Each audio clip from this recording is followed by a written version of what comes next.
ambaye anapenda Yesu. Ya pili, kwa mambo ya uongozi, mimi ni video director, nimepewa jukumu na rais wetu pamoja na viongozi wetu. Na zaidi ya haya, ni mtetezi wa chama chetu kinachotawala ya UDA. Nikisema kiranja wa chama, wengine wanalalamika kwamba inatoka wapi. Mimi ni kiranja wa chama chetu kinachotawala cha UDA.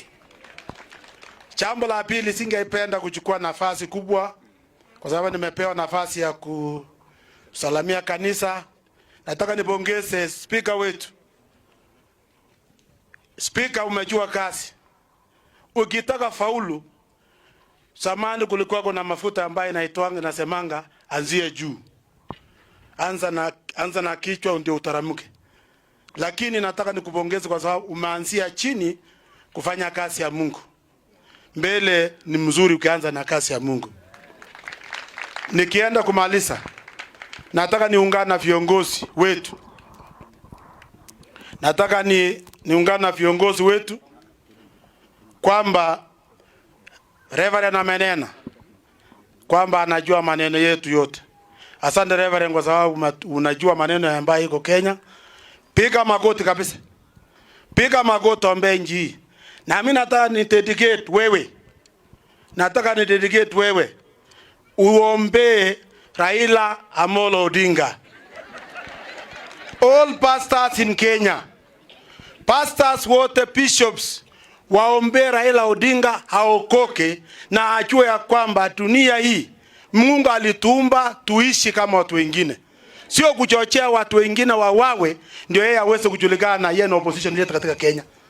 Jambo la pili, muombe Raila aweze aokoke, awachane kusumbua watoto ya wenyewe. Nikiona polisi akikimbizwa na raia na mawe, na yeye anasema kwamba polisi wasitumie nguvu. Kwani polisi sio mtoto ya mwingine? Sasa mtoto ya mwenyewe akikimbizwa na mawe na askari yako na bunduki, che